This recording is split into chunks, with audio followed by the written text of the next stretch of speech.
বা ঢাকা বিশ্ববিদ্যালয়ের যে ছাত্র রাজনীতি, সেই রাজনীতিটা আমরা যদি 5 আগস্টের কথা যে বলছি, তার আগ পর্যন্ত কতটা শিক্ষার্থী মনস্ক ছিল, সেই মূল্যায়নটা একটু আপনাদের কাছে জানতে চাই। কারণ আপনারা তো নেতৃত্ব দিচ্ছেন, আগামীতে দিবেন।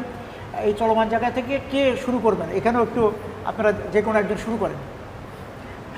ধন্যবাদ। আপনি আমার দিকেই তাকিয়েছিলেন, তাই মনে হচ্ছিল। ঢাকা বিশ্ববিদ্যালয়ের ছাত্র রাজনীতি, আমি যদি আমার অভিজ্ঞতা বলি, আমি যখন হলে ছিলাম, এফ রহমান হলে, তখন দেখতাম যে প্রায় সপ্তাহে 7 দিনের ভিতরে 5 দিন গড়ে 24 ঘন্টার ভিতরে প্রায় 4-5 ঘন্টা ছাত্রলীগ ছাত্রদেরকে নিয়ে তাদের মিছিল মিটিংয়ে নিয়ে যাচ্ছে, এবং সন্ধ্যার পরে প্রায় প্রতিদিন অথবা 1-2 দিন পর পরই তাদের গেস্ট রুম গণরুম হচ্ছে, এবং সেটা ছিল একটা আতঙ্কের নাম। আমি নিজেও সেটার ভিকটিম ছিলাম, এবং আমার কাছে সেটার কয়েকটা দৃষ্টিভঙ্গি ছিল। তার একটা দৃষ্টিভঙ্গি ছিল যে বাংলাদেশের নিম্নবিত্ত নিম্ন মধ্যবিত্ত পরিবারের সন্তানেরা এত কষ্ট করে লেখাপড়া করে এই জায়গা পর্যন্ত আসার পরে তার এই যে মূল্যবান কর্মঘণ্টা, সে যদি 6 বছর বা 8 বছর ঢাকা বিশ্ববিদ্যালয়ে পড়াশোনা করে, তার প্রায় ধরতে গেলে 1-1.5 বছর 2 বছর সময় কিন্তু এই ছাত্রলীগের মিছিল মিটিং, ক্ষমতাসীন ছাত্র সংগঠনের মিছিল মিটিং করতে কিন্তু শেষ। তাহলে তার যে স্বপ্ন, সেই স্বপ্নের পথযাত্রায় তার মূল্যবান কর্মঘণ্টা কিন্তু এখানে বিনাশ হয়ে যাচ্ছে। তো তখন থেকে আমার কাছে মনে হচ্ছিল যে এটা খুবই একটা খারাপ জিনিস। দুইটা পার্সপেক্টিভে, একটা অত্যাচার নিপীড়ন, আর একটা পার্সপেক্টিভ হচ্ছে মূল্যবান কর্মঘণ্টা নষ্ট হচ্ছে। আর 2018 সালের যে কোটা সংস্কার আন্দোলন, সেই সময় থেকেই আসলে শিক্ষার্থীদের জন্য আমার যে স্টুডেন্ট অ্যাক্টিভিজম, সেইটা আসলে শুরু হয়। তো তখন থেকে বিষয়গুলো আরও খুব ভালো করে বোঝা শুরু করি। 18 সালের 8 এপ্রিল তখন খুবই মারামারি হচ্ছিল আর কি। তো সেই সময় আমাকে আসলে হল থেকে নেমে যেতে বলা হয়, নামিয়ে দেওয়া হয় এক প্রকার হুমকি ধমকি দিয়ে, মারধর করে। সেই সময় আসলে আমি হল থেকে নেমে যাই, এবং এই অভ্যুত্থান পরবর্তী সময়ে আমি প্রায় মাস দেড়েক আগে আবার হলে উঠতে পারি আর কি।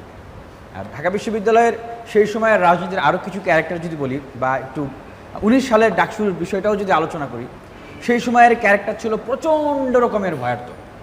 1-2 দিন পর পরই শোনা যেত যে ছাত্র শিবির ট্যাগ দিয়ে, ছাত্র দল ট্যাগ দিয়ে, বা ছাত্র অধিকার পরিষদ, বা অনেক ক্ষেত্রে বাম ছাত্র সংগঠন যারা আছেন তাদেরকে মারা হচ্ছে, এবং বিভিন্ন হলে মারা হচ্ছে, এবং অনেককে মেরে রক্তাক্ত করে থানায় দিয়ে দেওয়া হচ্ছে।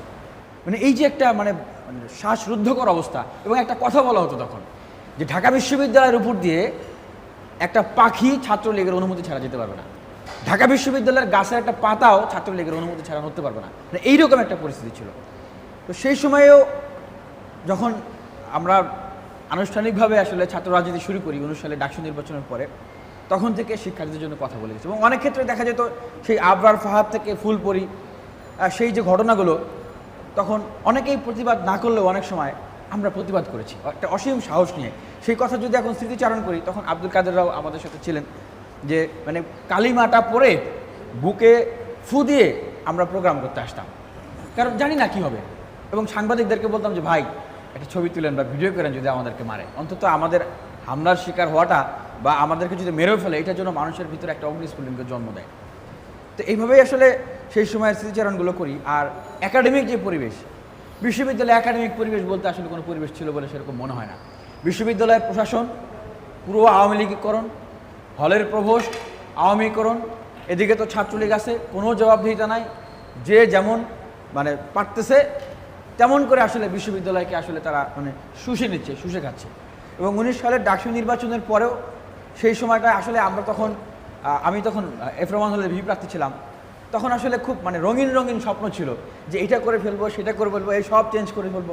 কিন্তু যখন ডাকসু নির্বাচনটা হলো, তখন আসলে আমরা বুঝতে পারলাম যে আসলে রাষ্ট্রটা কী জিনিস, স্টেট আসলে কী জিনিস, সরকার আসলে কী জিনিস, রাজনৈতিক শক্তিগুলো আসলে কী জিনিস। আমরা সাদা চোখে সরল মনে যে জিনিসগুলো আসলে যেভাবে করে দেখি, এগুলো আসলে এত সহজ জিনিস নয়।